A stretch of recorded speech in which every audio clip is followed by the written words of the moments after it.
enlarge the... Full screen.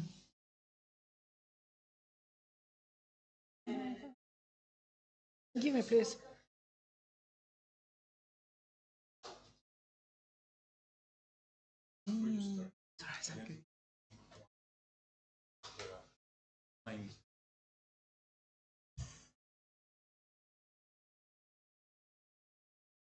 We're now on mute.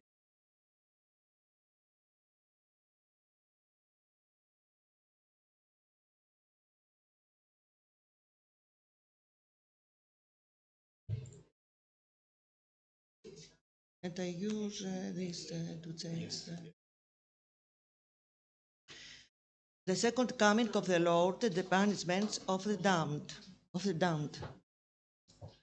In the post-Byzantine era, the iconographic program of churches was gradually enriched with new representations responding to the new social conditions that arose during the Ottoman conquest. In this paper, we will examine the placement of two eschatological iconographical subjects within the iconographic program of the churches, which at first glance appears random. These depictions are, first, the second coming of the Lord according to the words of Matthew in chapter 25, verses 35-36.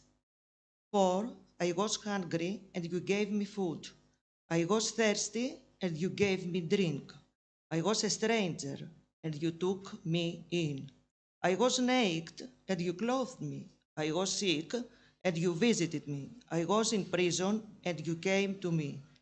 And second, individual punishments of the damned. This iconographical motif has been depicted in Western art, the first motif, in various forms since the 12th century. In the Orthodox regions, it appears in mural painting during the post-Byzantine period, on Mount Athos and in Georgia in the 16th century. In the 7th and 18th centuries, it is depicted in Vlacha and in many regions of Greece and in several monuments in the Peloponnese, in the 17th century in Moschia, and Kakavades in the 18th century in Azerites, Petiotes, and Zatunites. In Mani, the workshop of Panagiotis and Michael Klerodetis, Anagnostis from Lagada, and Nikolaos from Nomitsi, Philippakis, Kalliergis from Androuvista, and Pedichorakis.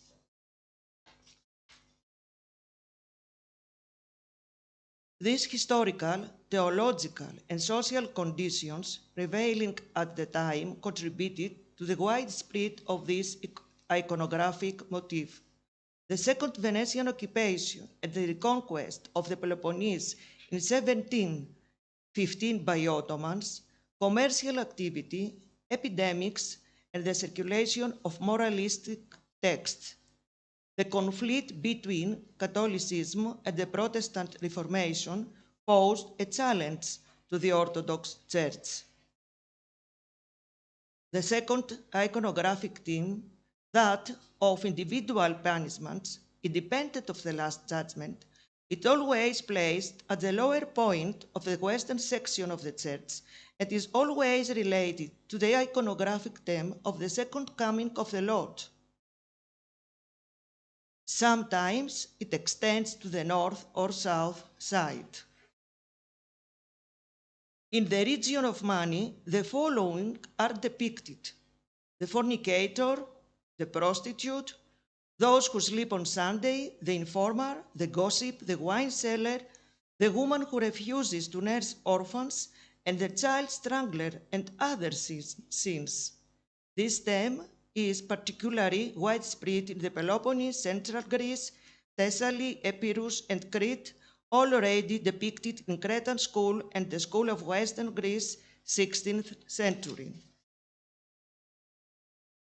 I have checked until now in Mani, 15 monuments depict the Last Judgment as described in the Gospel of Matthew, chapter 25, verses 35-36, 9 in Laconic Mani, and 6 in the Messenian Mani.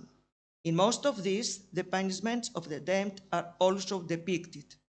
The scene is depicted in the following placement within the church.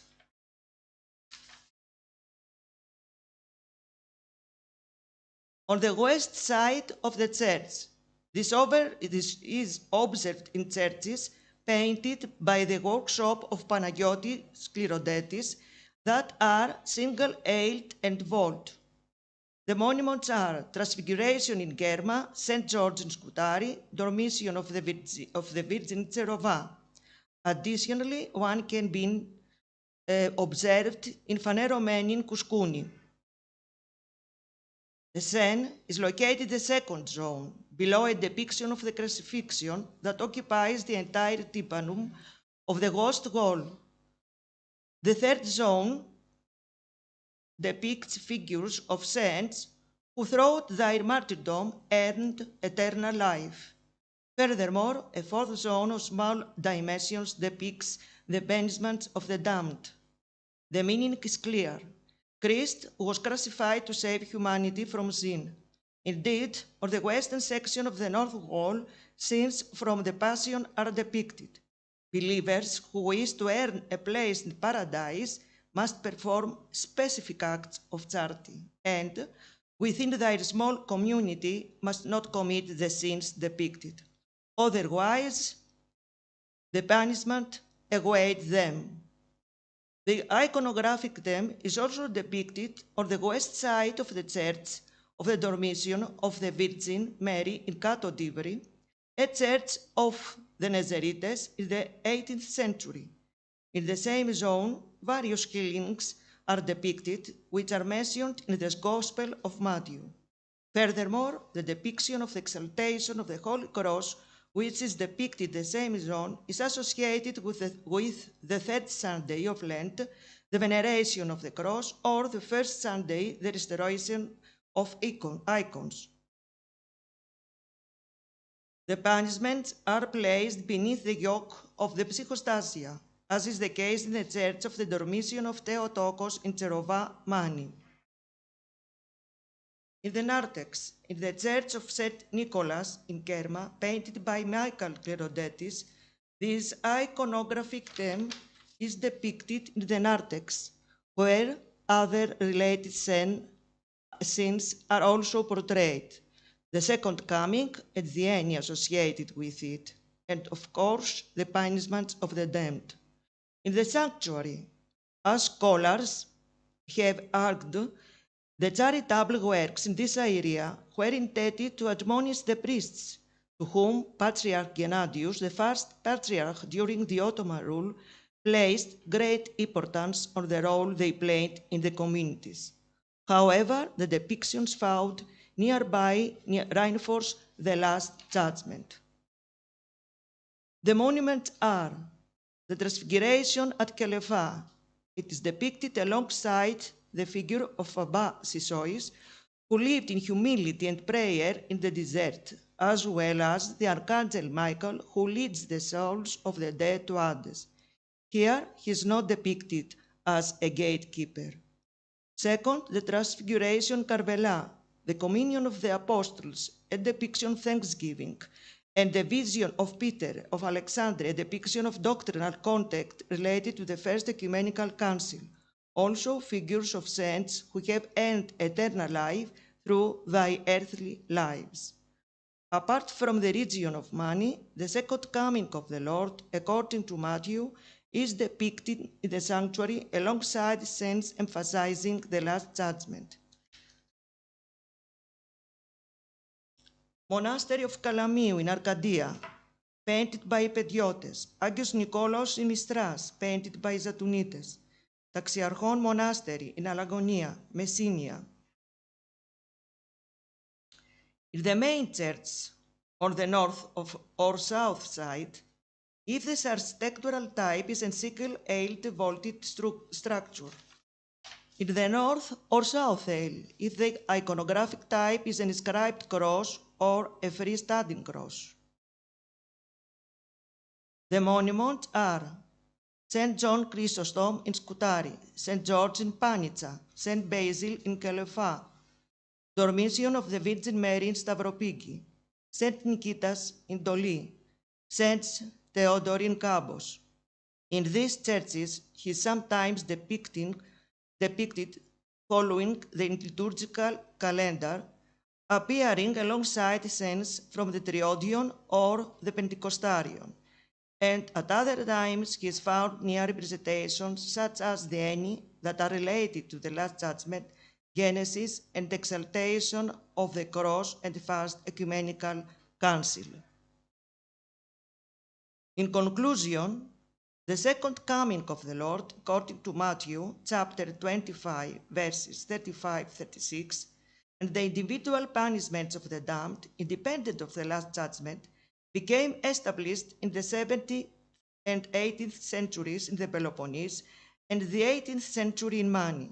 This was added by the fact that many moralistic texts discussing the salvation of the soul were in circulation at the time. The punishments of the damned are depicted in the lower parts of the church, in the western section or the narthex. The sins and punishments of the sinners serve as a means of manipulating the faithful by the church, which plays a significant role. In contrast, the second coming of the Lord is depicted throughout the church.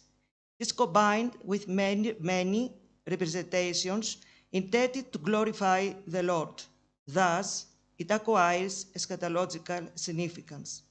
Second coming of the Christ after Matthew, Chronos, past, present, and eternity. Topos, in almost all parts of church except the vault or dome. Independent punishment of damned, Chronos, the eternity. Topos, west wall or narthex in the church. Thank you. Thank you. Now I shall invite Mariana Economo, and she presents the liturgical time in the iconographic programs in the churches of the Peloponnese during the 18th century. Let me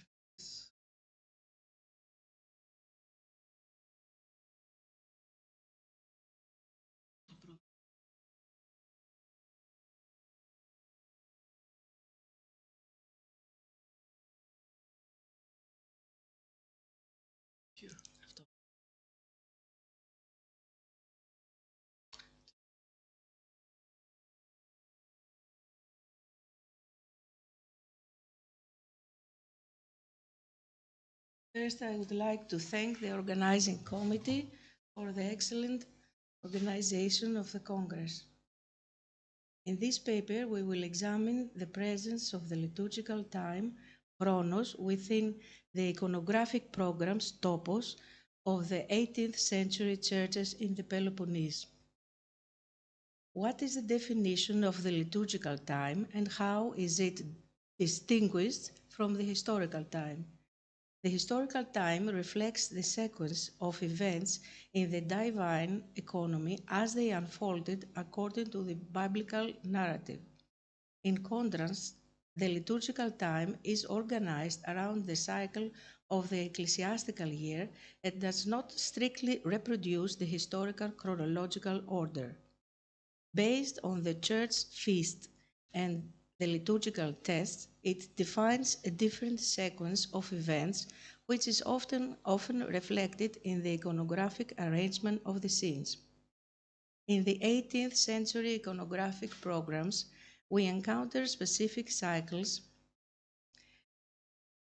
derived from the liturgical texts such as the Triodion, the Pentecostarion, the Morning Gospel, Theothina, and the Akathist Hymn. Our study focuses on their placement within the iconographic arrangement and their role in the sequence of the liturgical time. At this point, we would like to review how these iconographic cycles are organized. The Triodion iconographic cycle draws its themes from the movable ecclesiastical period of the 10 weeks before Easter. It is divided into three main parts. At the first has three preparatory weeks within the two parables, the publican and the Pharisee, and the prodigal son. Of course, the second is the Great Lent, and the third is the Holy Week. The Pentecostarian iconographic cycle draws its themes from the movable ecclesiastical period of the 50 days following the Easter. The iconographic cycle of the morning Gospels is based on the 11 Gospel readings from the Sunday Matin services. They focus entirely on the appearances of Christ after the resurrection. You can see in these 11 scenes according to Dionysius of Furna on our PowerPoint slide. Another iconographic unit is the Akathist theme. This kondakion is incorporated into the broader liturgical time of Triodion, with the church setting the Saturday of the 5th week of the Lent as its official feast day.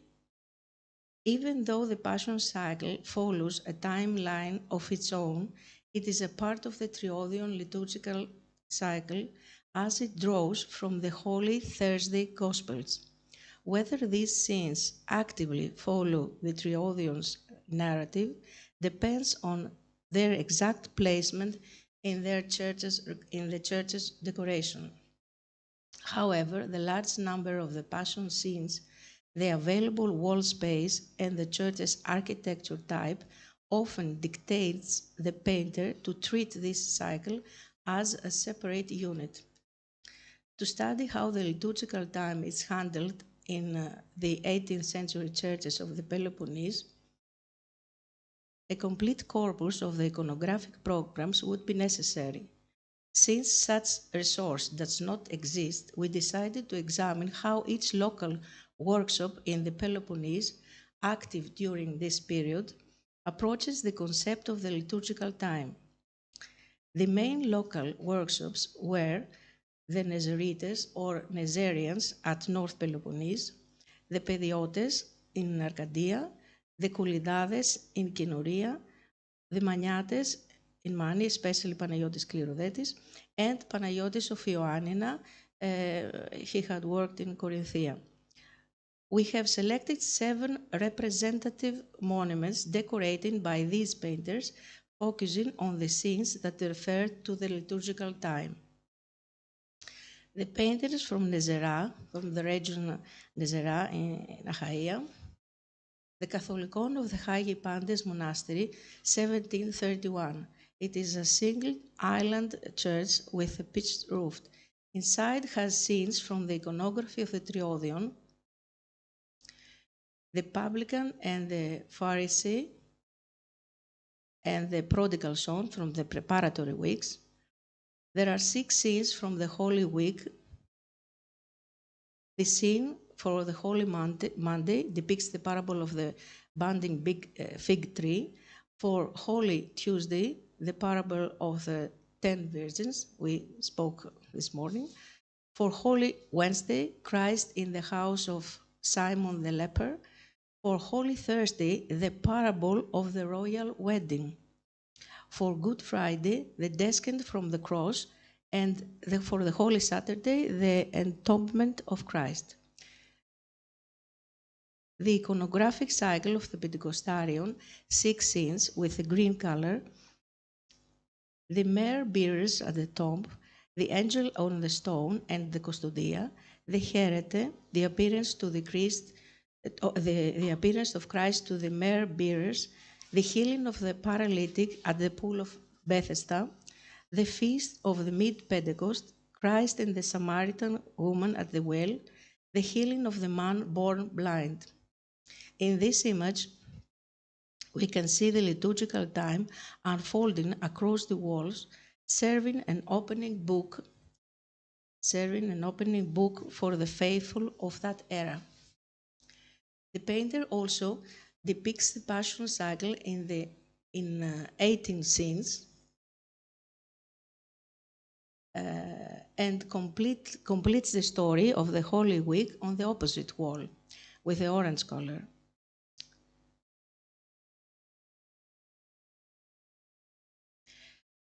The painters from Nezera, from the local shop of Nezera, we will see a second monument, a second church, the monastery of the Dormition, the Catholicon of the monastery of the Dormition of the Virgin at Kato Divri of Ilis, 1746.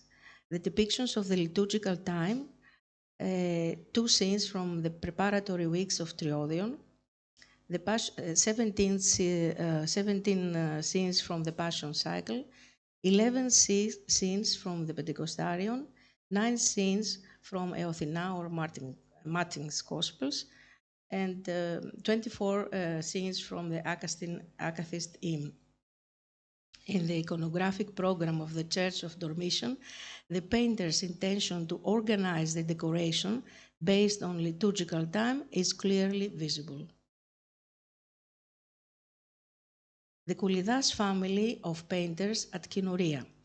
The Church of St. John the Theologian in Thyrea at Kinoria, 1754. The church is a single islet domed structure. The depictures of the liturgical time are Triodion, 12 scenes from the Passion Cycle, 6 scenes of Pentecostarion, 3 scenes from the Morning Gospels, and 20 scenes from the Akathist hymn. St. George of Kinoria is a triconcho-dominant cross-type church. Its wall paintings are attributed to the Koulidas family of painters.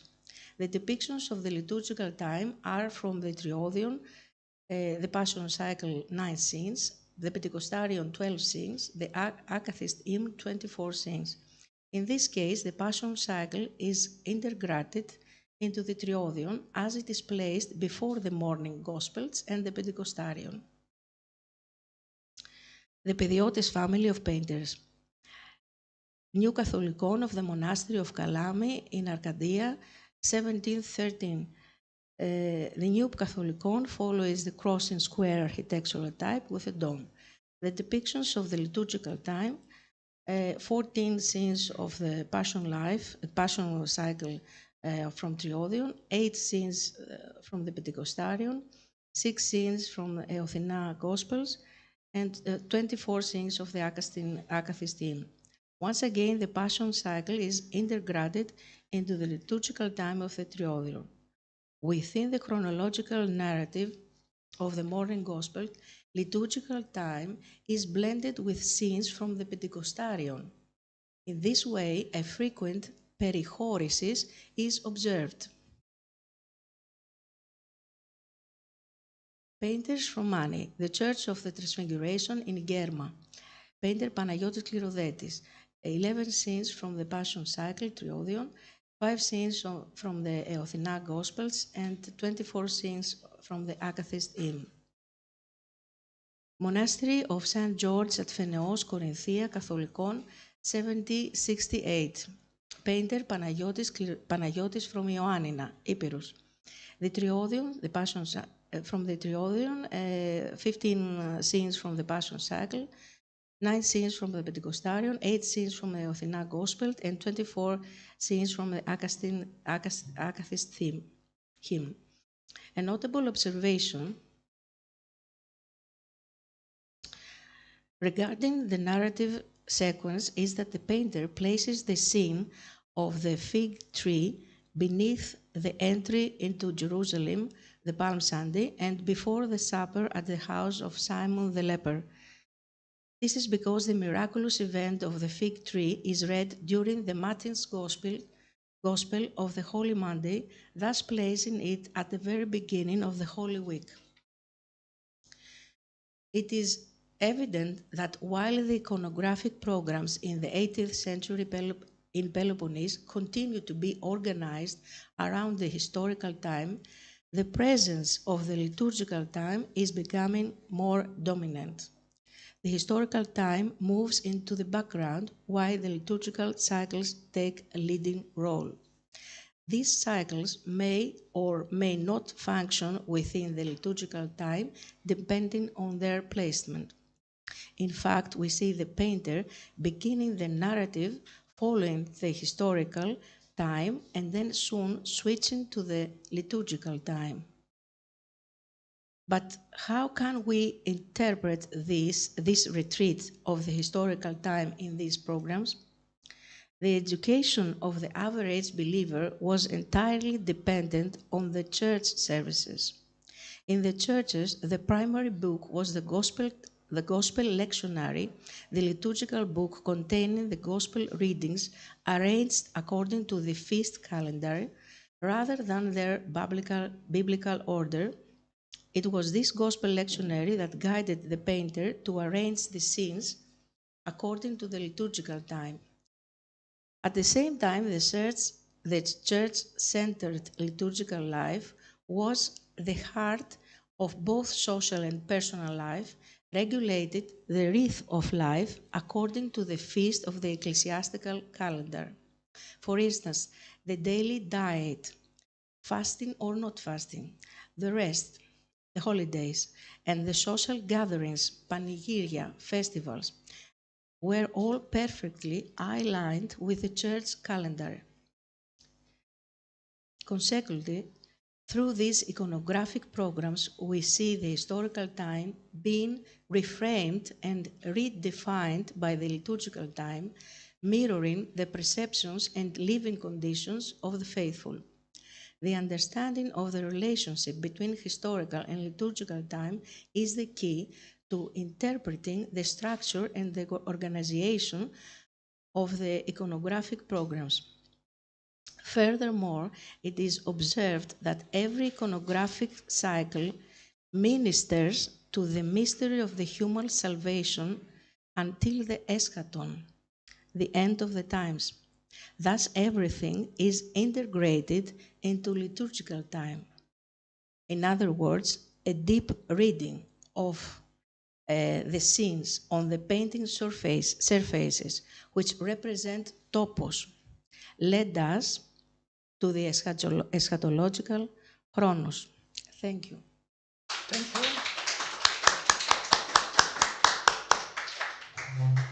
The next reader is Maria Nano, and the paper that is time as repetition, the working drawings of the painters from Capesovo as a case study in practicing ecclesiastical art and late and post-Byzantine periods. Thank you.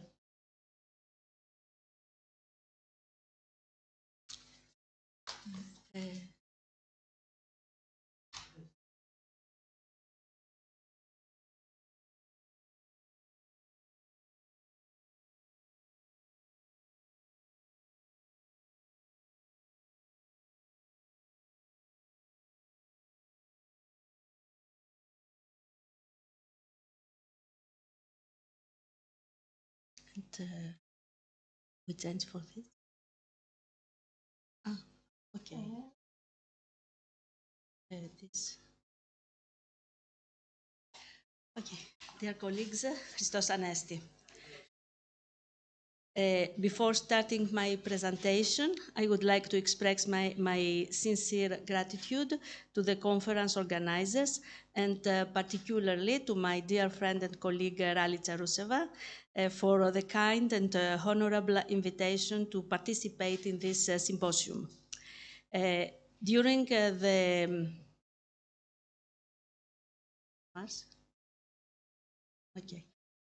during the post-Byzantine era, Capesovo, a prominent artistic center in the central Zagori region of Epirus, served as the birthplace of a significant number of painters renowned for their high-quality art, both in murals programs and icons. Their familial workshop, spanning 3 successive generations, was exceptionally prolific from early 18th to mid-19th century. The synthetic study of the late Dimitrios Konstantios still remains the most determining study for the painters from Kapesovo. However, recent research has further clarified the workshop's membership and internal genealogical structures, while simultaneously highlighting the workshop's seminal contribution to the stylistic evolution of post-Byzantine painting during the 18th and 19th centuries. Within this frame, the importance of examining a substantial corpus of preparatory sketches and amphibola uncovered over the last decade has been underscored, particularly in relation to their stylistic and technical correlation with the extant works of the Kapesovo painters. Indeed, this new material has provided scholarship with a precise methodological tool for interpreting their creative process. It allows for a detailed reconstruction of the successive preparatory stages involved in both icons and monumental wall paintings, tracing the artistic workflow from its incipient conception to its final execution. Recent scholarship has established that the working drawings and amphibola of the Kapesovo painters are currently dispersed among at least 5 public and private collections. These include the Giannoulis collection, presently held by the Foray of Antiquities of Ioannina, that is currently under publication, studied by a team of researchers, to which I have the honor to participate. So, the Giannoulis collection, the Museum of Modern Greek Culture in Athens, the Makris Margaritis, Margaritis and Velimezis collections in the Ekaterini Laskaridis Foundation and the Benaki Museum. It is of paramount significance to note that these disparate holdings share a common provenance. They originated from the archive of a successor group of Epirus painters from the village of Ioniades. Specifically, this archive traces back to the painter Anastasios Papakostas Marinas and his sons Christodoulos and Thomas, who were active from the second quarter of the 19th century through the early 20th century. The attribution of specific drawings from the aforementioned collections to the preeminent representatives of the Kapesovo workshop, most notably Anastasios, named Athanasios after his monastic tonsure, and his descendants, was initially established through bibliographic research. This was subsequently bolstered by extensive field work throughout the Zagoro-Horia region, specifically targeting ecclesiastical monuments where epigraphic evidence confirms the presence of these painters. This rigorous in situ examination facilitated the direct comparison and identification of the drawings with the extant murals and icons, allowing for the definitive attribution of a substantial corpus of sketches to the artistic output of the Kapesovo painters. Furthermore, this research facilitated the reconstruction of a significant part of their working drawings archive, resulting in a corpus of approximately 330 drawings.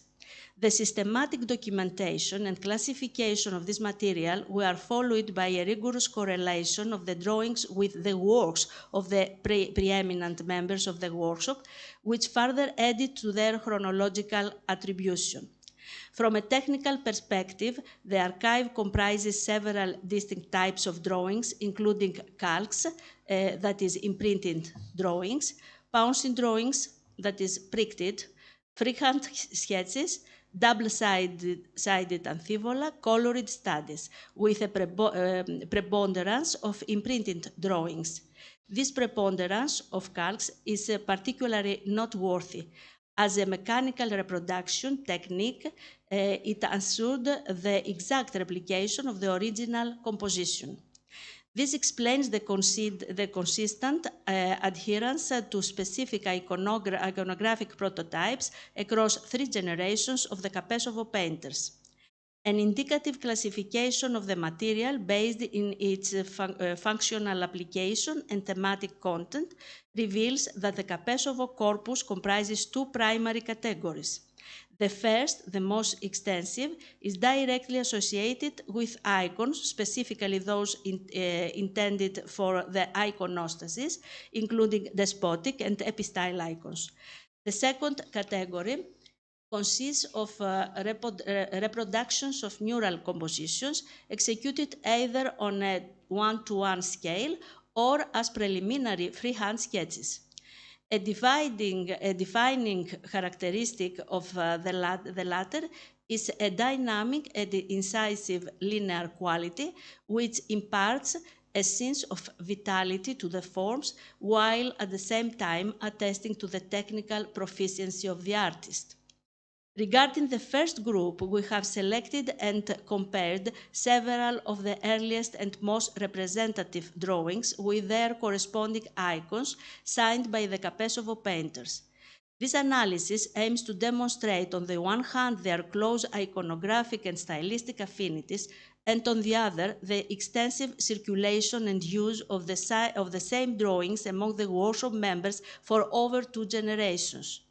While this practice ensured the preservation and repetition of the tradition, is simultaneously favored iconographic uniformity over stylistic variety or renewal. Specific examples include the amphibole of St. John the Baptist, which corresponds to the despotic icon on the iconostasis of St. Nicholas Church in Cepelovo, signed by Anastasios in 1751. Similarly, the amphibole of the Nativity of Christ aligns with the equivalent icon from the Dodecaarton 12 Feasts series in the Epistilion of the Templon in the same church. Furthermore, the pattern of the Nativity of St. John the Baptist in Giannouli's collection correlates with the icons on the architraves of the iconostases in the churches of Cepelovo, Negades, and Katopedina. This consistent use is also evident in the amphibola of the baptism of Christ and the resurrection of Christ, both of which correspond to the respective icons on the architraves of the aforementioned monuments. The amphibolon of the Nativity of the Virgin, held at the Kychos Makris Folklore Center in Volos, belongs to the same corpus of drawings. According to the research of Kychos Makris, the provenance of this amphibolon is also traced back to the archives of the Marinas painters. The striking parallels with the corresponding icons on the iconostases of the aforementioned churches in Cepelovo, Kapesovo, Negades, and Katopedina establish an undeniable stylistic and iconographic link between this drawing and the artistic circle of the Kapesovo workshop. This category of amphibola also encompasses drawings featuring fragmentary representation specifically associated with icons. Notable examples include the study of the head of St. Athanasios, which correlates with a corresponding portable icon signed by the painter John, son of Athanasios, in 1772. Similarly, this study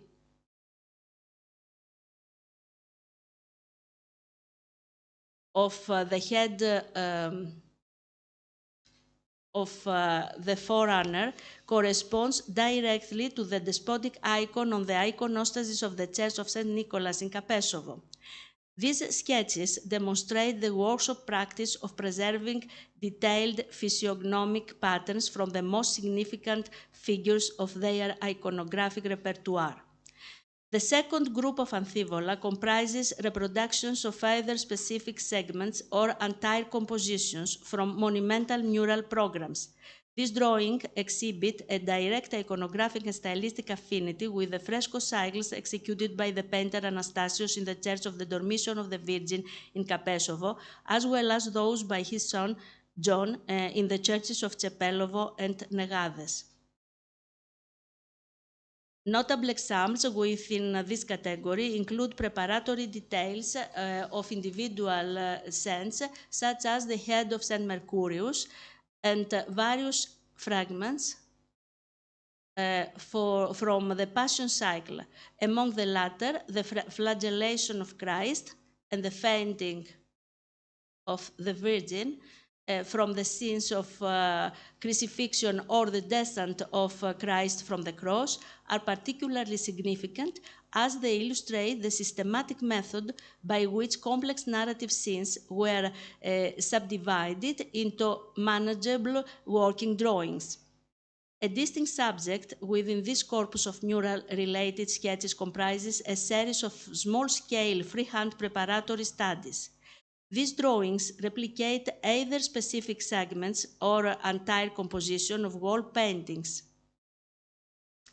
Notable among these is the scene of Christ's judgment before the high priest, which exhibits a direct iconographic correspondence to the mural executed by Anastasios in the Church of the Dormition in Kapesovo.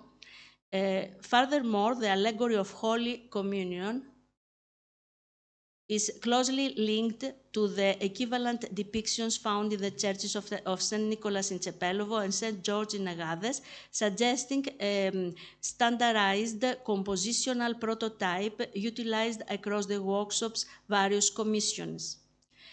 The attribution of these drawings to the workshop of Anastasios from Kapesovo, later the monk Athanasios, and his descendants, along to their dating to the late 18th and early 19th centuries, is supported by two primary methodological pillars. First, filigrane analysis. The identification of watermarks on the paper supports a terminus postquem centered around the late 18th century. And second, epigraphic and archival evidence. Internal data, including written inscriptions on the artifacts and contemporary archival records, further corroborate this provenance.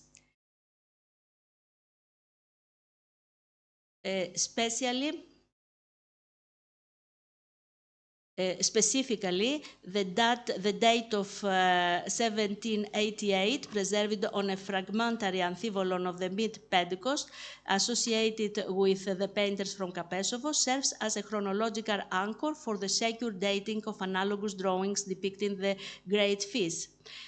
Similarly, the date of 1803, preserved in a small-scale freehand study of Jacob's Ladder, facilitates the dating of a significant number of similar sketches reproducing monumental wall paintings. Furthermore, a comparable freehand sketch in the Yaloulis collection depicting Apostle Andrew, signed by Ikonomos Anagnostis, can be identified with high probability as the work of the painter Anastasios Anagnostis Ikonomos, son of the priest and painter Georgios Ikonomos. His signature is further identified in a refined color study at the Museum of Modern Greek Culture, depicting a detail of a floral garment related to the vestments of Christ in the despotic icon in the Church of St. Nicholas in Cepelovo. Based on the aforementioned evidence, it becomes imperative to investigate the precise chronological framework and specific circumstances under which the Marinas family workshop of Chioniades acquired this corpus of drawings from the Kapesovo painters. It is evident that a significant part of this material comes from the branch of the priest and painter Georgios Ikonomos and his son Anastasios Anagnostis Ikonomos.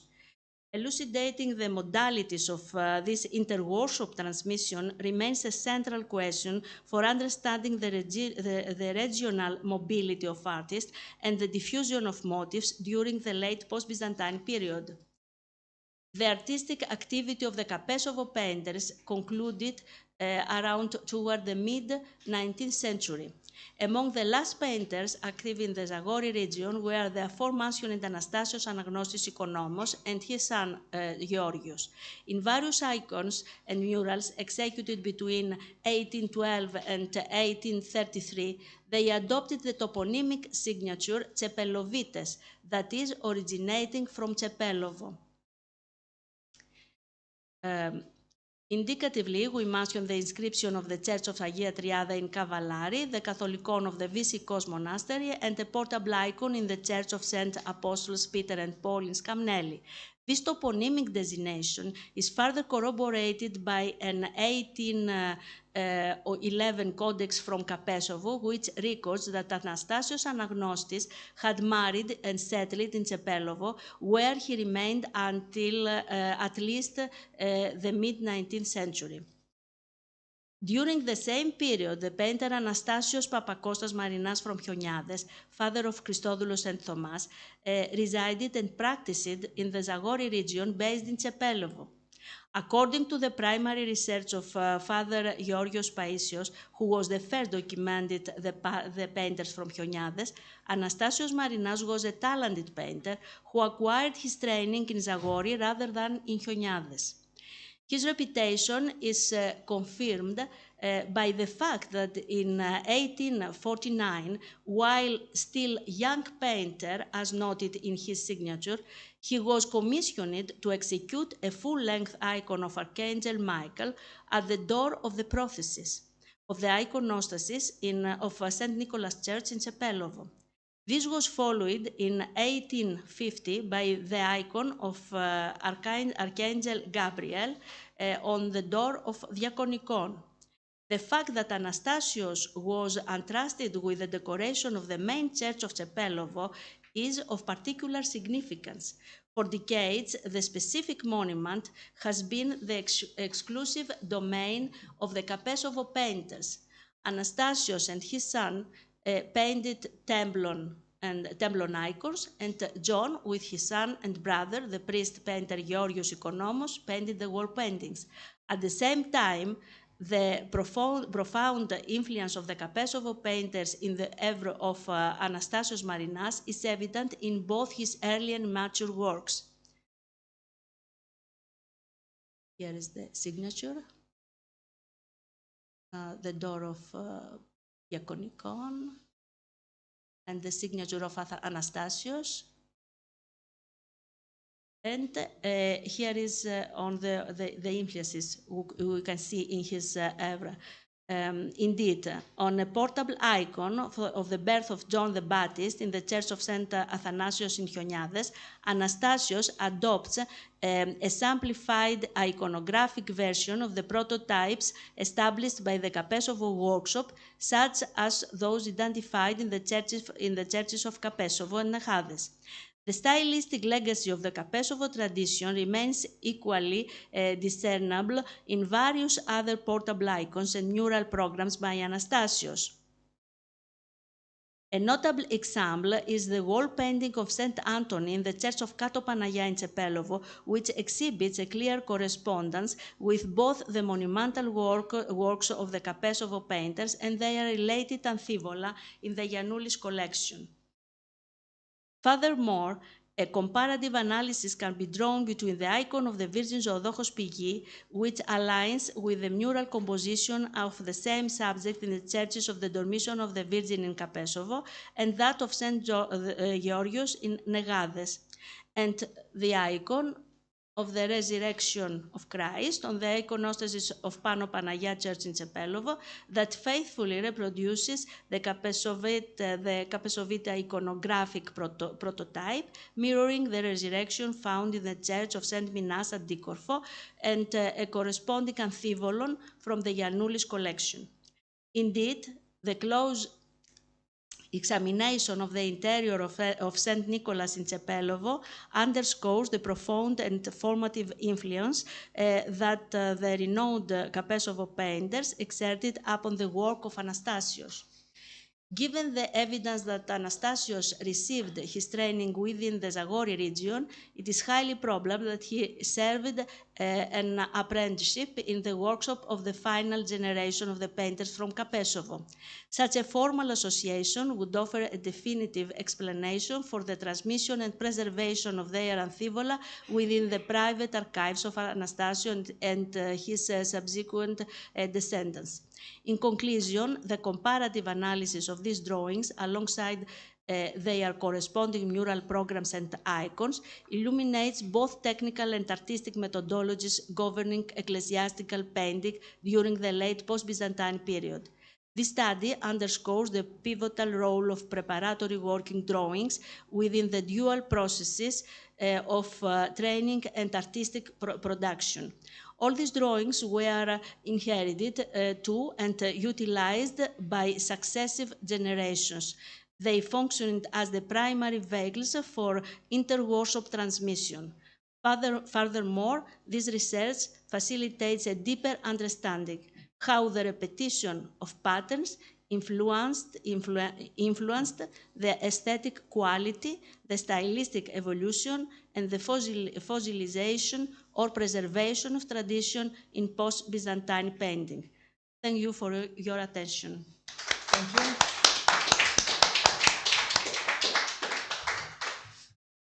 Dear colleagues, now the next participant will join online. Nenad Makulevich, Time and Space in the Visual Representation in Jerusalem.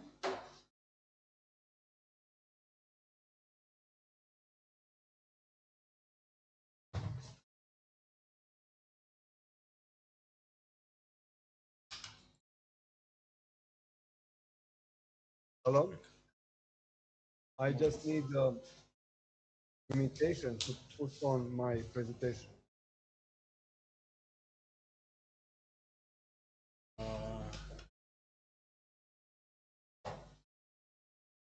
Sorry, I'm going to share you, give you the rights for the sharing screen. Yes. Okay. Go ahead.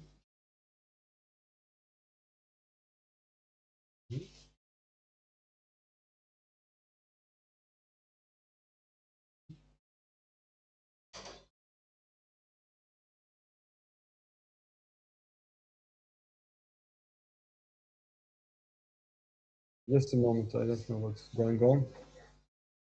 You can start it on slideshow. No. Cannot put it. Now we have some,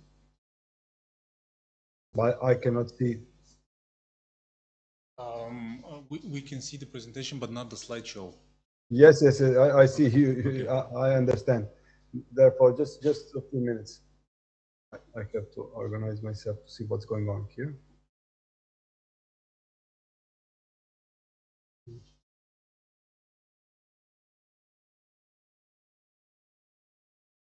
I don't know. I cannot. I'm just trying to go. Maybe it will be easier if you share the whole screen, not just the window. Okay, can I go back now? Yes, if you click to disable the screen sharing. Okay. Here down. Yes. No. And now share it again, and you maybe you will see on the top there's entire screen, window, entire screen. I don't see entire screen in the moment.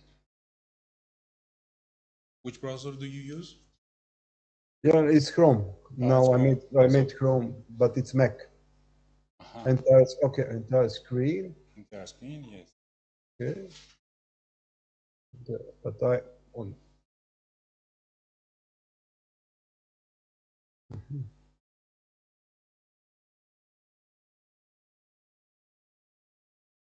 No, I don't. This is entire screen. Window, no.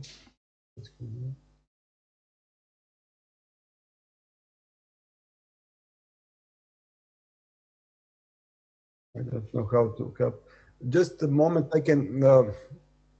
We can stop and then start again. Okay. Please. Cancel. Or cancel everything in the moment. Okay. And unmute just.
That's it.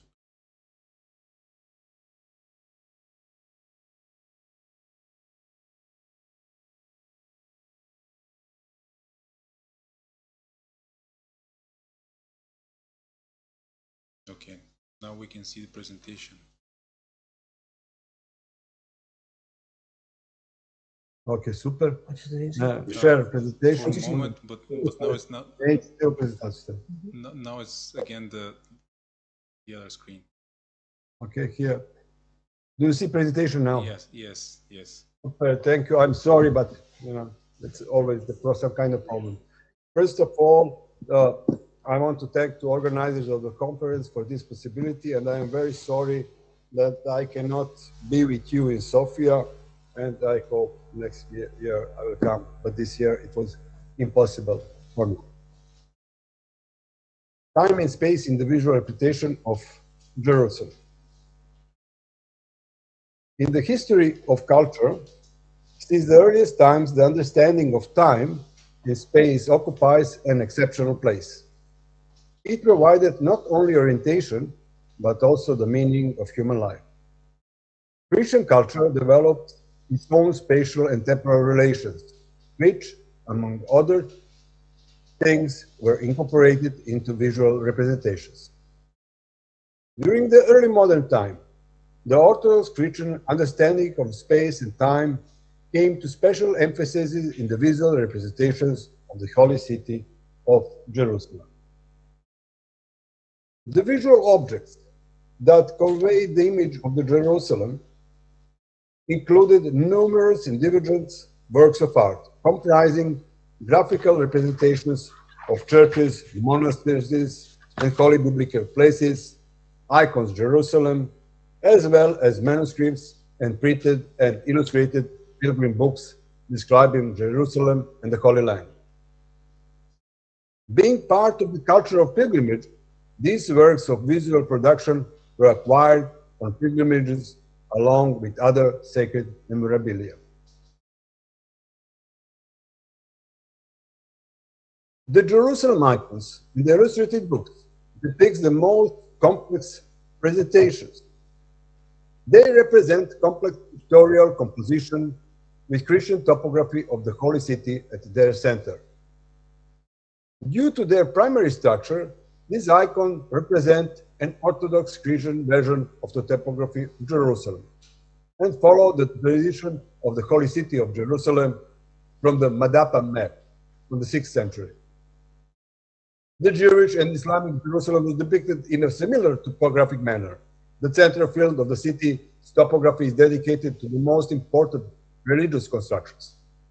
In the icons of the Jerusalem, this is the image of the Holy Sepulchre with the scene of the resurrection of Christ, surrounded by other significant sacral topographic points. Continual transformation and development of the iconography of Jerusalem lasted until the 19th century, and this one is an example from the late 19th century. The other very important part of the representation of the Jerusalem in the very modern culture is the illustrated, are books actually. The illustrated pilgrim book called Description of Jerusalem in Slavic, Opisanie Jerusalem, and in Greek, Prospermentarion, is part of basic pilgrimage literature and was based on the tradition of medieval literary descriptions of the Holy Land. The text, with slightly varying content, contained a literary and visual review of the Holy Land and followed the typical earliest medieval descriptions of the holy place in Palestine. At the same time, they incorporate descriptions of current affairs and of contemporary ecclesiastical and pilgrim practice. One of the most important assets for the Balkan and Orthodox Baroque culture of the 18th century was the printed copper-plate book Description of Jerusalem by Christopher Jefarovic, which includes the text of its commissioner, the Archimandrite of Jerusalem, Simon Simonovich. It was printed in Thomas Mesmer's Viennese workshop, first in Serbia in 1748, then we have several Serbian editions, in Greek, translated in 1781, and this book was also used by Russian pilgrims during the 18th and 19th century. The Description of Jerusalem was intended for a wide population of believers as a guide for those about to set off on a pilgrimage and for the donors to use it. The idea for the Jerusalem icons and the description of Jerusalem was generated in the Holy Land and by the Orthodox Patriarchate of Jerusalem. These icons thus fit into the general but little known current of Orthodox and Christian culture of the Holy Land.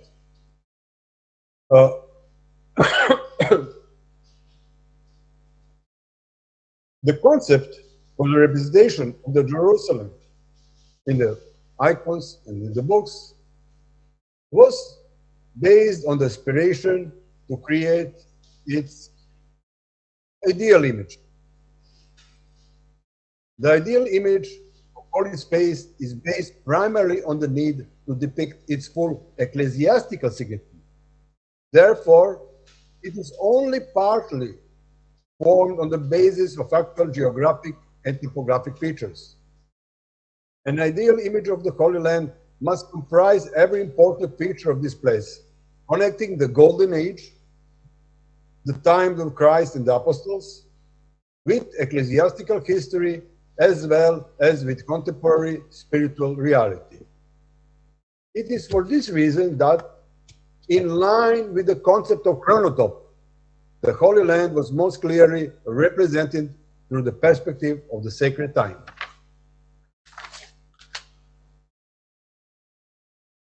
Sacred time is an important notion in religious culture. In the Orthodox Christian Church, sacred time is the time interval that surpasses the framework of prophet time. It comprises Christian reality and connects the divine and the earthly.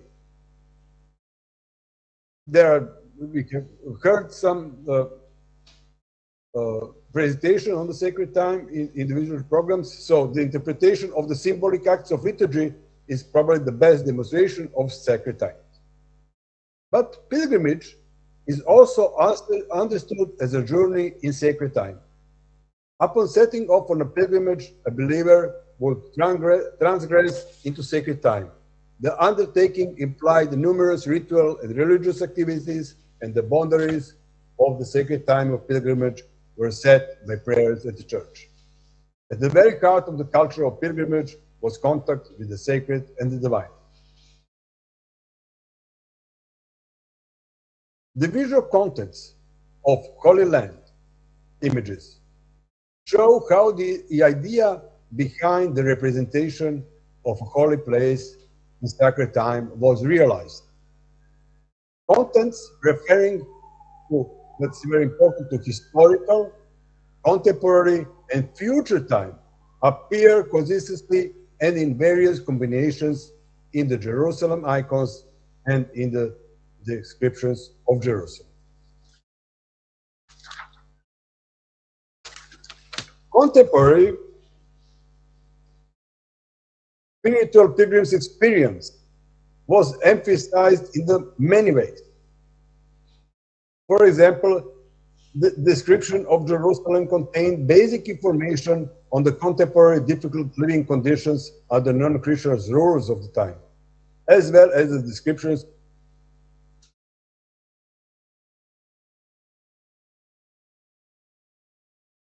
while the representation of Jerusalem had an idealistic character, without rendering a realistic image of this place, a few elements pointing to the Ottoman Islamic masters of the area were also featured. In Jefalovich's description of Jerusalem, for example, we see here, is an image of David's palace, where an Ottoman Aga Janishary, who provided official protection to the Christian, had his seat. And here we see the representation of the Janishary, of the Ottoman, actually, administrator. The historical grounds for the representation of the Jerusalem were based on highlighting those locations where important events of biblical and Christian history took place. These places were portrayed by representing the historical scenes and the sites where they had originally occurred, include both the places of homage pilgrims visited and areas with some authentic memorabilia.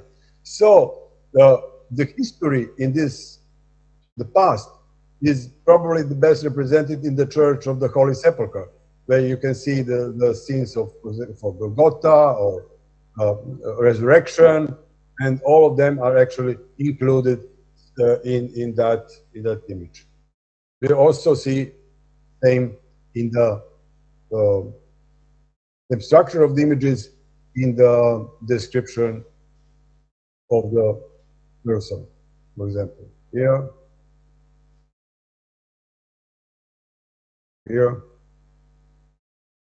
so I have bogata.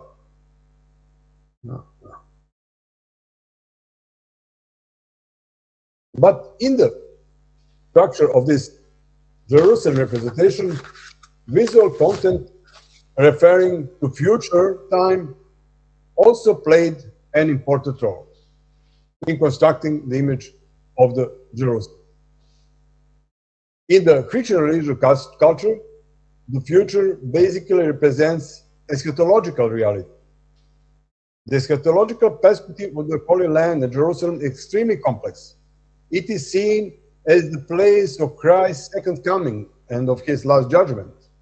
And we of course see in the icon of the Jerusalem, for example, the picture of the last judgment. So there have been always developed in the Jerusalem icons. Also, for example, in the description of Jerusalem by Christopher Jefalovic, there is this image, which is Reka Ognjena, or the river of fire. From the Apocalypse, this image can be found. The text following the image maintains that the river of fire shall spring in Gethsemania, dragging the sinful ones into the fire. So this element is much more developed in Jerusalem icons, and especially those from the 19th century. So the visualization of the Holy Land in sacred time actually implied uniting historical, contemporary, and eschatological perspectives. In this manner, historical and political reality played a more minor role, and the focus shift to encompass the essence of Christian perception of the Holy Land. The image of the Jerusalem in the visual culture demonstrate the complex construction and function of representations of holy place. In the description of Jerusalem and in Jerusalem icons, the Jerusalem and Holy Land are depicted in a highly refined and integrative manner. The ideal image is based on the picture of the Jerusalem in the holy time, and mnemonic needs conditioned the structure of the visual representation. This clearly shows that the representation of sacred space had a number of symbolic meanings which were directed to the formation of identity of the believers. As ideal visual representation of the Holy Land, they attained also iconic. These images, but also the book, were increasingly used for prayer. An example in this book, you will see on the last page that the people who cannot go on the pilgrimage can pray and think on the holy places and on the Christian life during, by reading the whole book. Therefore, if we hope to understand this construction of the sacred time and reception of the holy places, they both are the best on the best and very complex way integrated in these visual representations. Thank you. Thank you.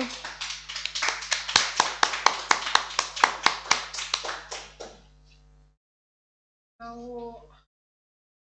I shall invite our colleague Ivan Vanev. He isn't here. I saw him. Ivan Vanev, please. He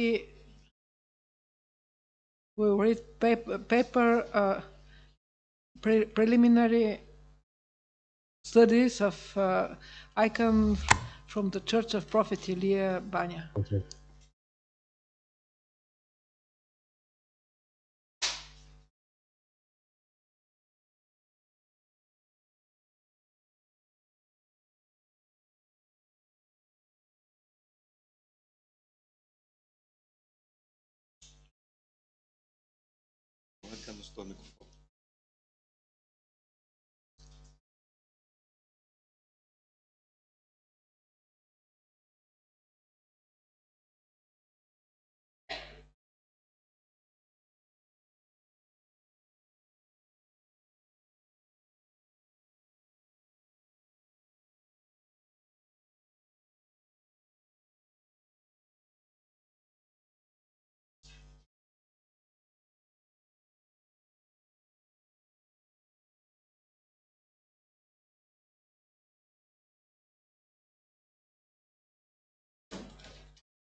Аз направих нещо.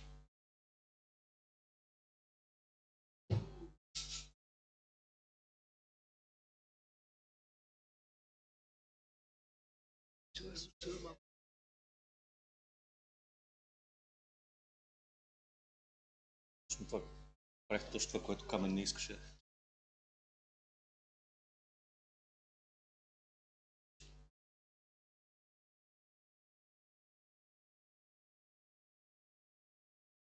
Уважаема доцент Досева, уважаеми колеги, всичко е наред. За осветлението си говорихме. Църквата Свети пророк Илия в село Баня е малка еднокорабна, вкопана едноапсидна постройка с равен таван и 4-скатен покрив. От юг е долепена открита галерия, в чиято източна част е обособено помещение, а най-късно е издигната камбанарията. Поради ограничената височина на интериора, иконостасът изцяло отделя алтарното пространство от наоса. Притворът е преграден с ажурна дървена преграда. В входа към наоса е от юг, на южната фасада е обособен допълнителен вход и от към притвора. В тавана пред иконостаса е оформен правоъгълен отвор, обшит с дъски, който изпълнява ролята на купол. Осветлението в наоса е осигурено от 3 прозореца, един от юг и 2 от север. Има 2 прозореца и на западната стена в притвора. Полът на църквата е покрит с каменни плочи, като пред иконостаса е оформен нисък солей. В църквата са запазени ценни икони с висока историческа и художествена стойност, но някои от тях се намират в критично състояние поради неблагоприятните условия на съхранение и най-вече заради извършените през последните години непрофесионални намеси. Тук ще ви покажа някои икони, да се ориентирате за състоянието им. според местните хора някакъв човек дошъл, живял в църквата и нарисувал иконите през последните години, но не си спомниха как се казва. Да.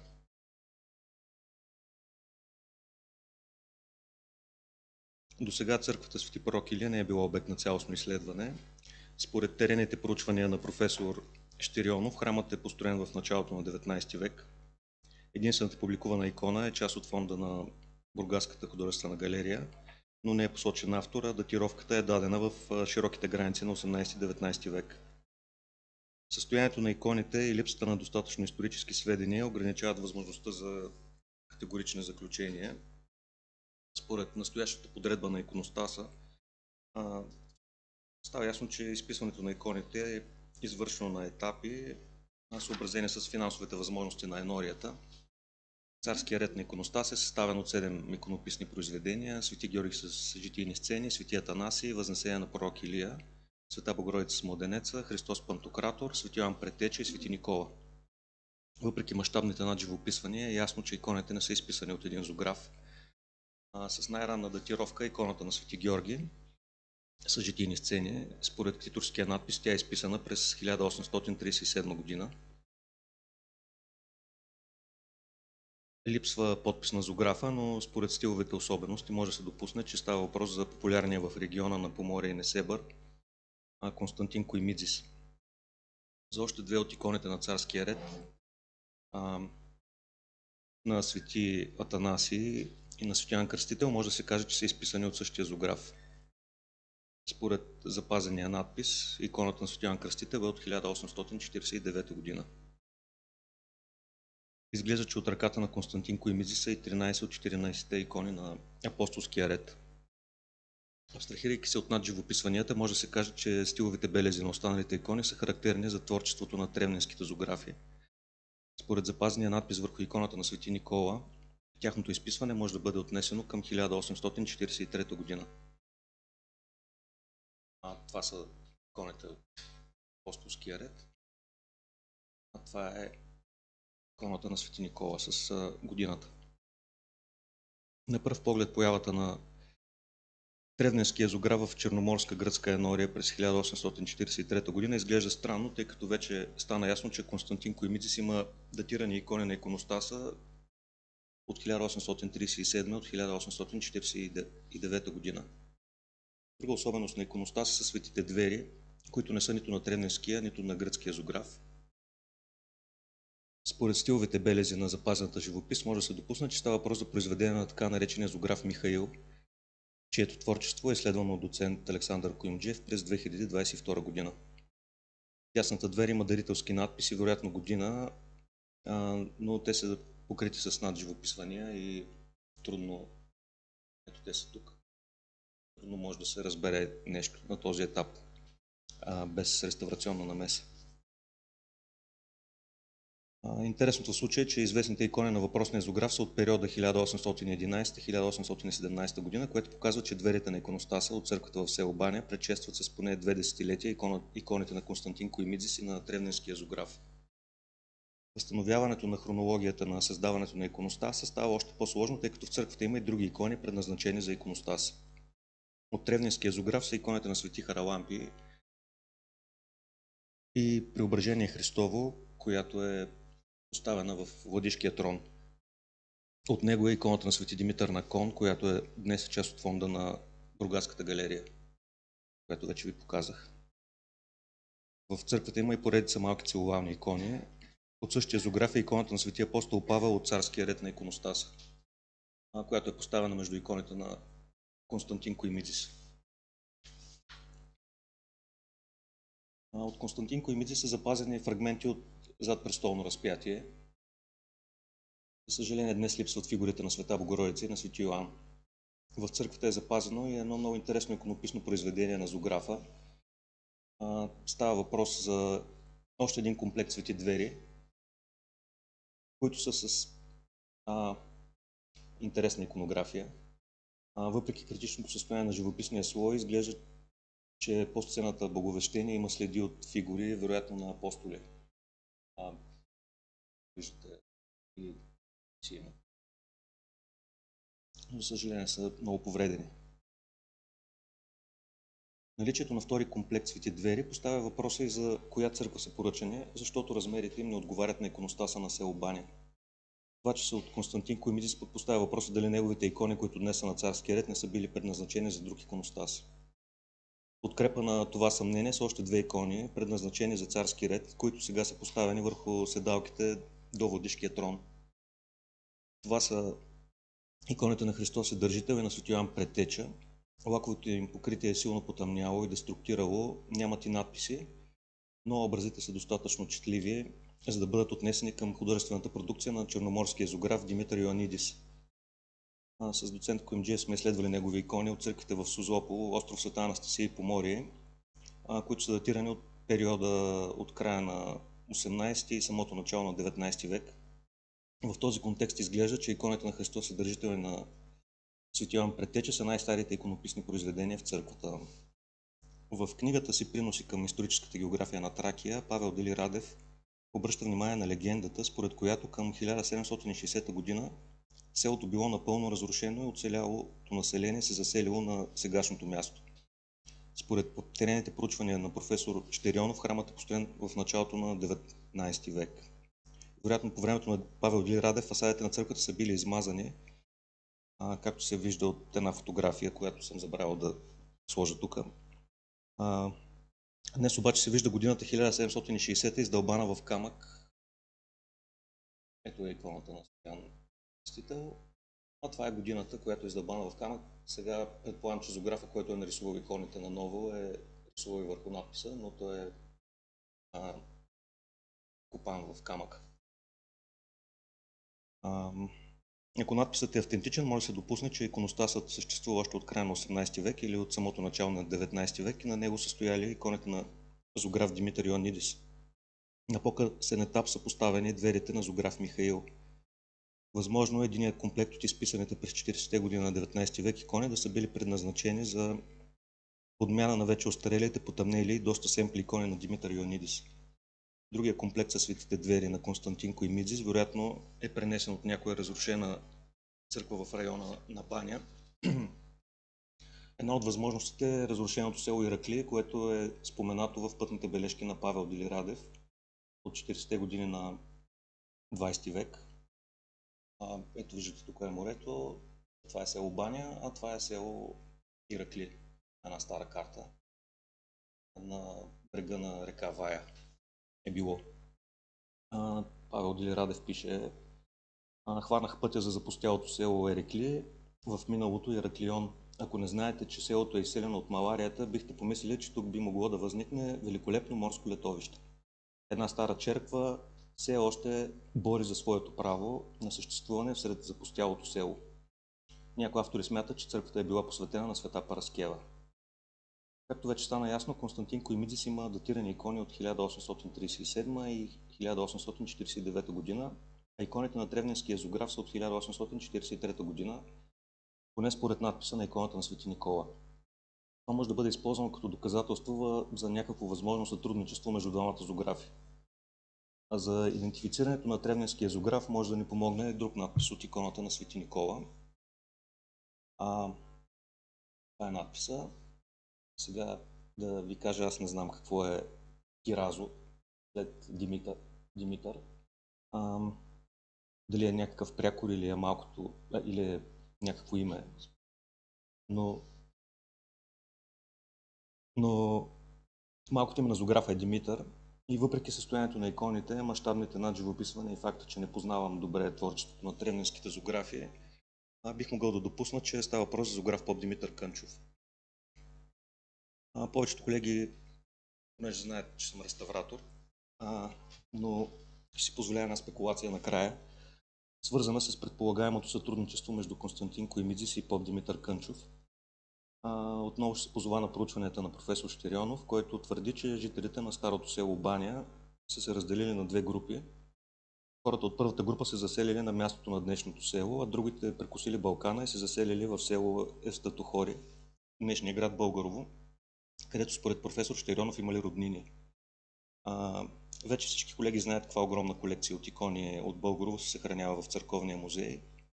но на иконостаса в църквата Свети Атанасий и това е в Българово църквата, но на иконостаса в църквата Свети Атанасий и до днес стоят иконите на Константин Коимидзес от 1839 година и на поп Димитър Кънчов от 1845. И както често се случва, след края на изследователската работа, въпросите са много повече отколкото в началото. Искам да благодаря на кмета на село Баня, както и на директора на музея в Несеба Тодор Марваков и на Николай Чолаков, с които посетихме църквата и стана възможно да следват иконите първоначално. Благодаря ви за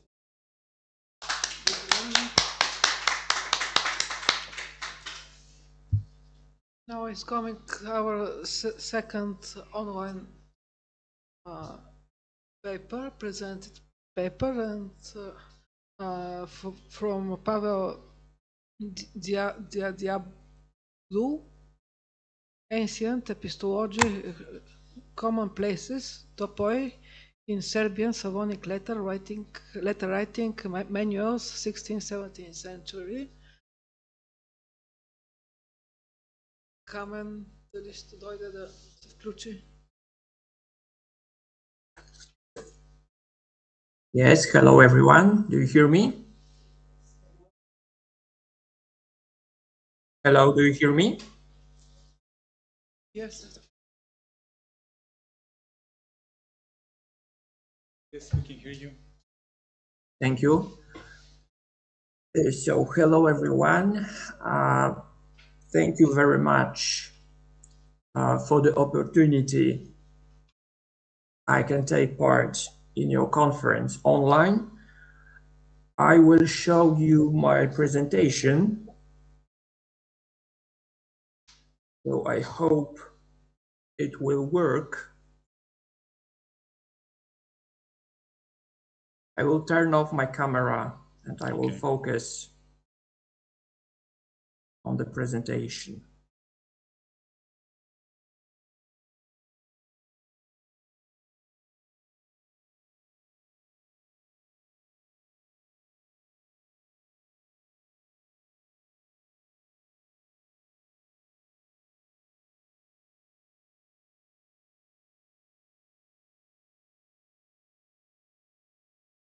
Please tell me, do you see my presentation now? Not yet. It's loading at the moment. Yes, we can see it now. All right, great.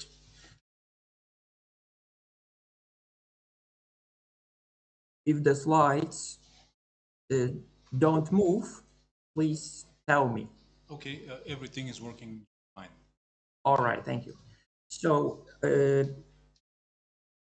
I will, maybe my presentation doesn't deal with art, but however, there are some common connecting elements, I hope. So I will start with the term. I mean, I will explain the term. Letter writing manuals were practical, useful handbooks or formulary collections that contained epistolary formulas, titles of addresses, and letter templates kept for reference in everyday common situations and practices. Epistolary templates found in Serbian Slavonic letter writing manuals were addressed to clerics, laymen, or even friends and family members. So templates of more private character. By the way, using the term Serbo-Slavonic, I mean the Serbian recension of Church Slavonic language, usually the Resavian orthography, the origin of the manuals. Of course, Serbian Slavonic letter writing manuals were created under the influence of Byzantine manuals. In turn, Byzantine manuals were created under the impact of late ancient Greek manuals attributed to Pseudo-Demetrius or Pseudo-Libanius. The oldest copies of Serbo-Slavonic manuals date back to the 16th century, but some of them contain material from the 14th and 15th centuries, so from the pre-Ottoman period.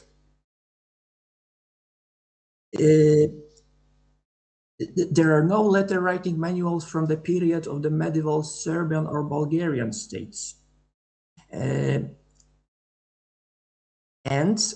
most of Byzantine letter writing manuals date back to the last period of Byzantium, the last period of the Eastern Roman Empire, so the Paleologian period.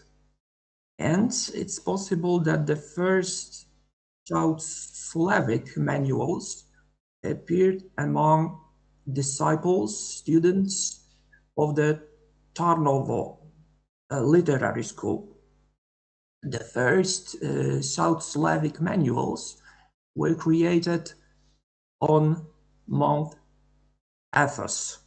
For example, the Hylander monastery.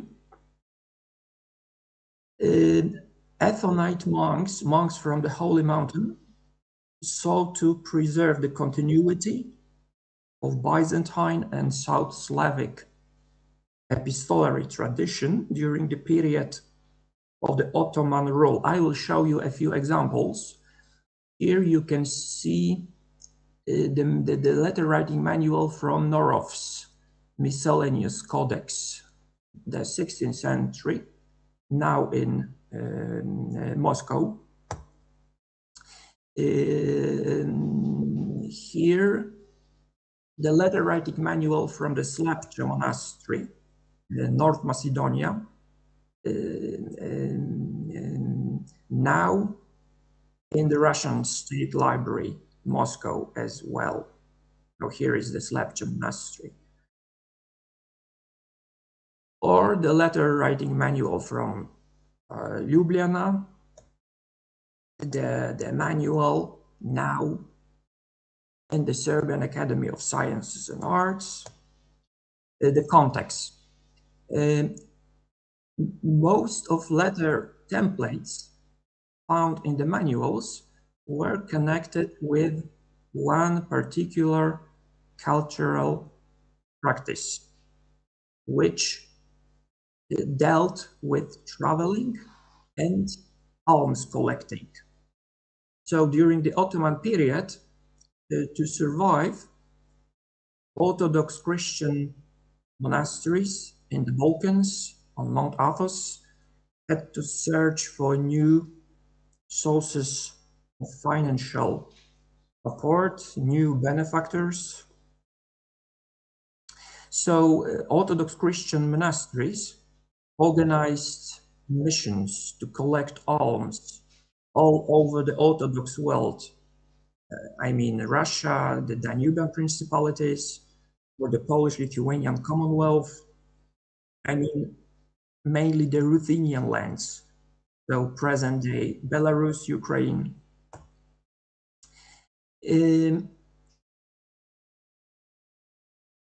Many letter templates from the manuals present the image of the Ottoman oppression and difficulties, financial difficulties of monasteries. All right, both real letters and letter templates were largely determined by Byzantine epistolary theory, adapted from late ancient Greek theory. Ancient and Byzantine letter theory usually focused on nature of a letter, content, and style, especially brevity, clarity, charm. due to the fact that subjects and functions of letters varied to a high degree,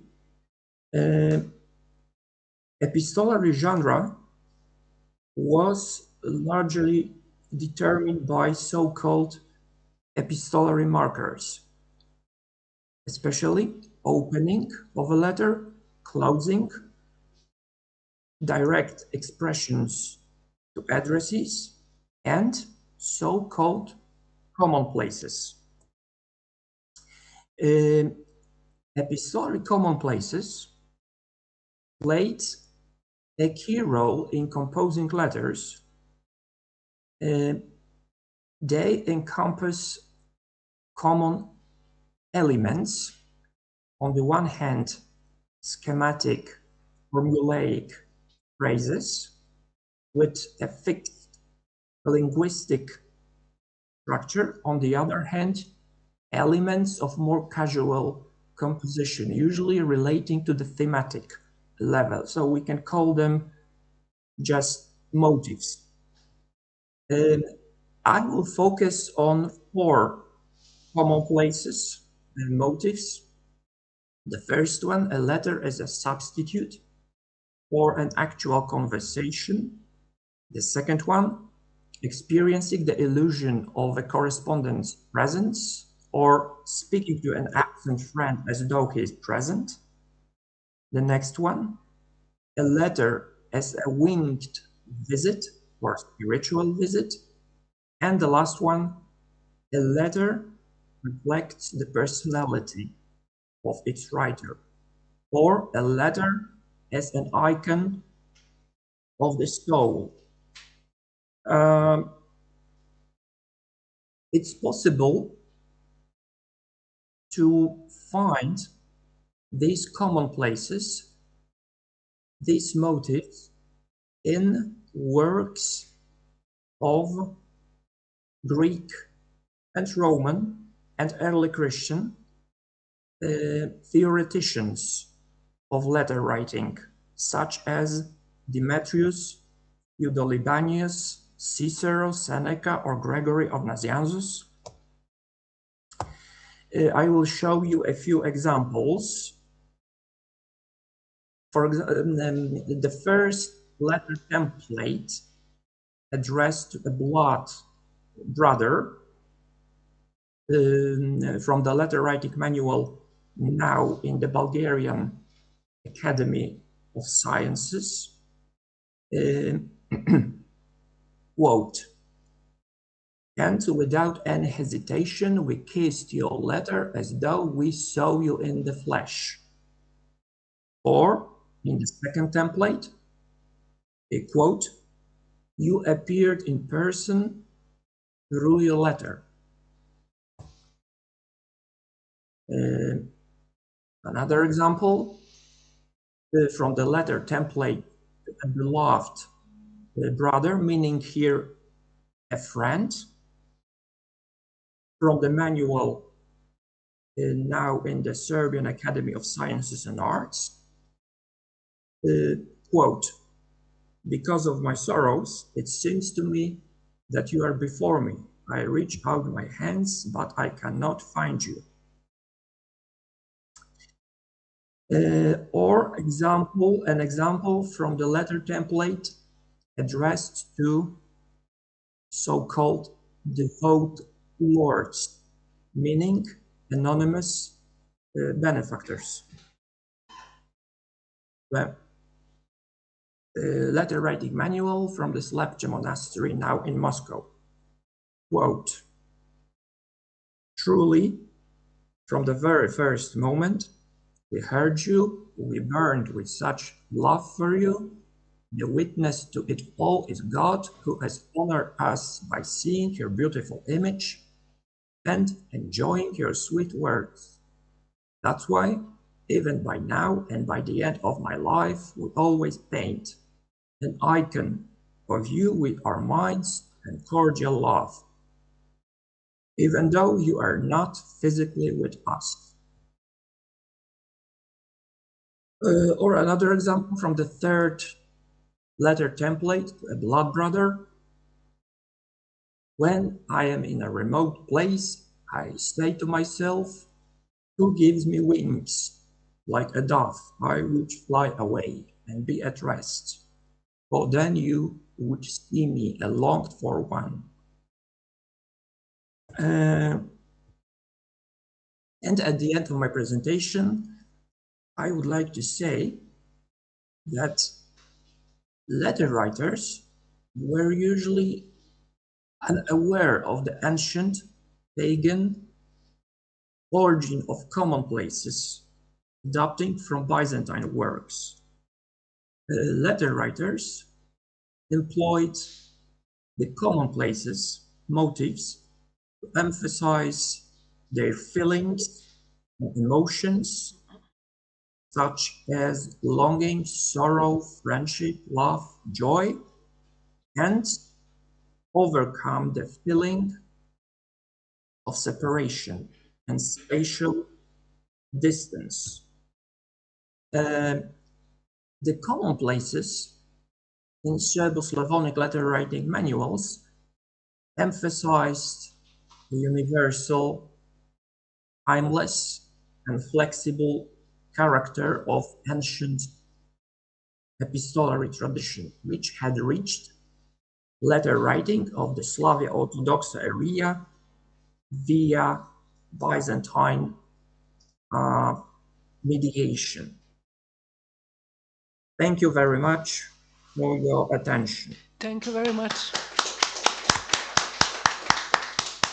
Now, dear colleagues, we can start our discussion.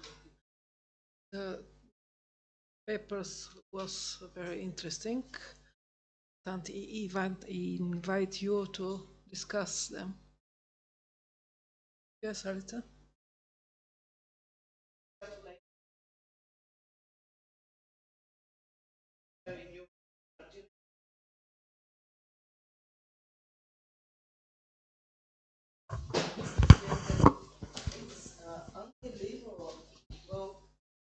Rich of monuments region is the Peloponnese. It's unbelievable so many less known or unknown monuments you have in Peloponnese. But for the first paper, I have some small concrete question about the image of Sensisois, Avasisois, in the connection with the connection of the scene of Last Judgment. I would like to ask you what is the connection between the image of Sensisois and if he's depicted only as a figure or in the scene Sensisois on the grave of Alexander the Great. Thank you. I don't remember, but in the Maniot monument there is I think that there is not clear. In Kalamiu, I think that is the representation, not only the figure. Because in Maniot monuments, I rely on the papers in Archaeology Εταιρεία and the researches of Mr. of Dardakis and his collaborators. They are not published, and I haven't many informations. Thanks. Any questions?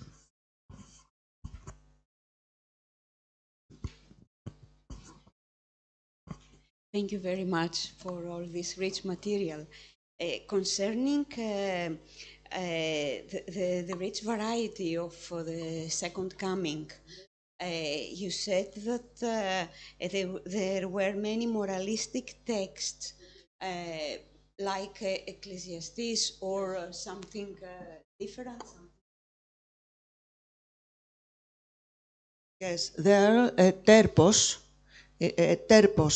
the homilies of Terpos, Cosmas from Aetolia, that circulated this Okay, chronological in this time, yes.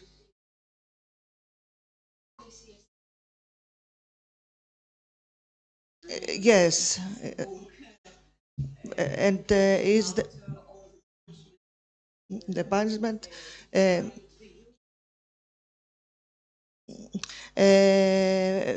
are many punishments. It is a manner to manipulate it, the faithful. But there are the thief, the killer. Yes.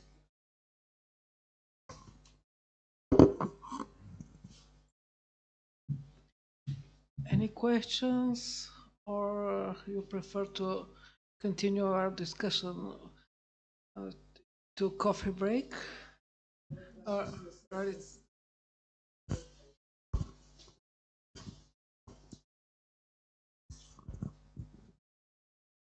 Sikunomo, I would like to ask you something, because in our region of the Balkans, in the post-Byzantine art, we have no separate cycle illustrated the morning gospels of the Holy Week. Some scenes, but not a cycle as I saw, chronological cycle.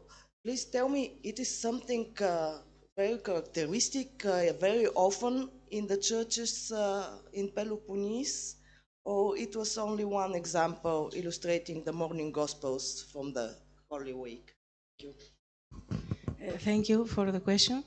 No, it was not one. It wasn't one church and one monument. Much more. I took just seven monuments. It was very difficult to have all the corpus. Yes, it's something typical, and the interesting thing is that the Eothina Gospels.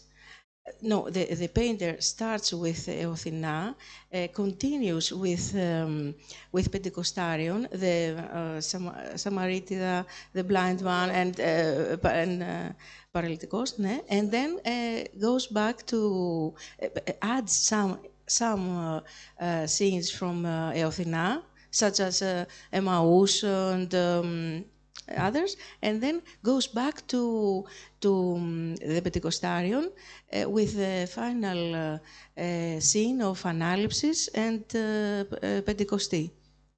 So these two iconographic cycles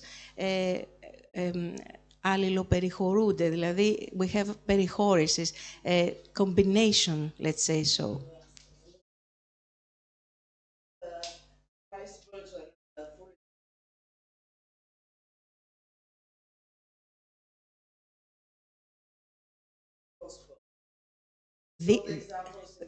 Yes, this scene of the 10 virgins was not here in one.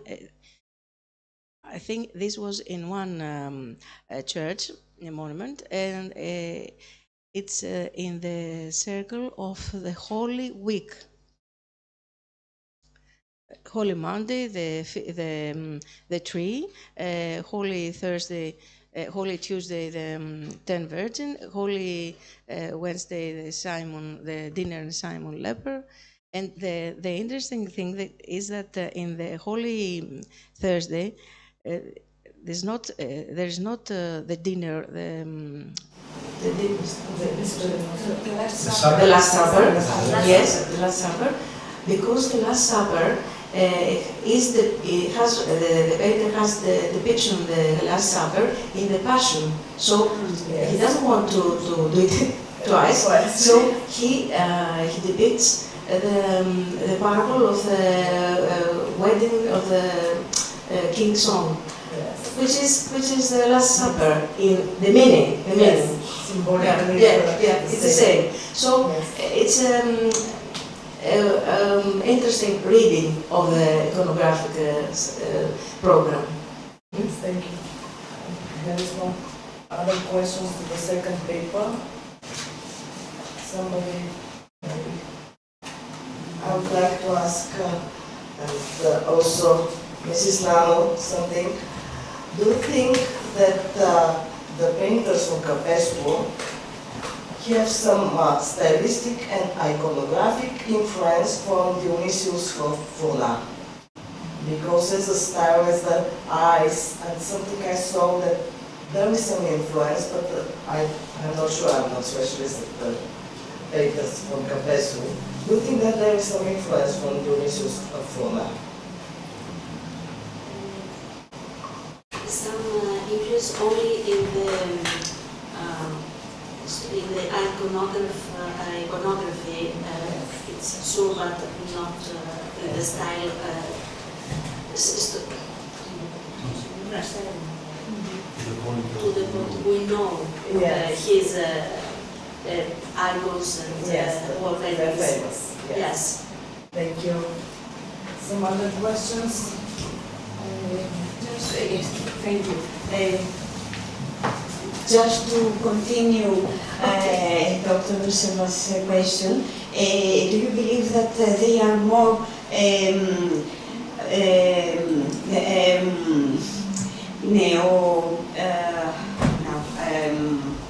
I forgot the word.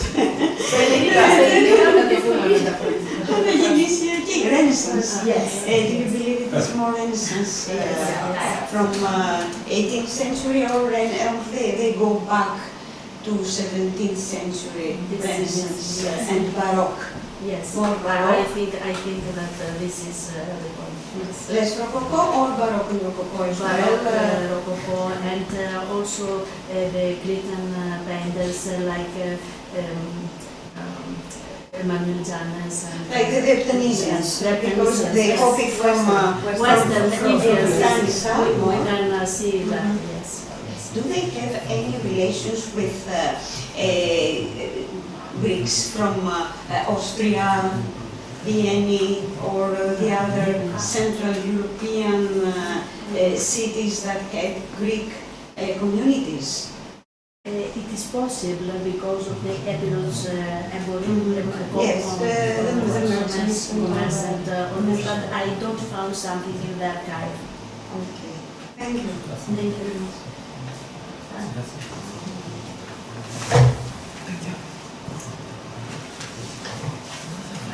Any questions?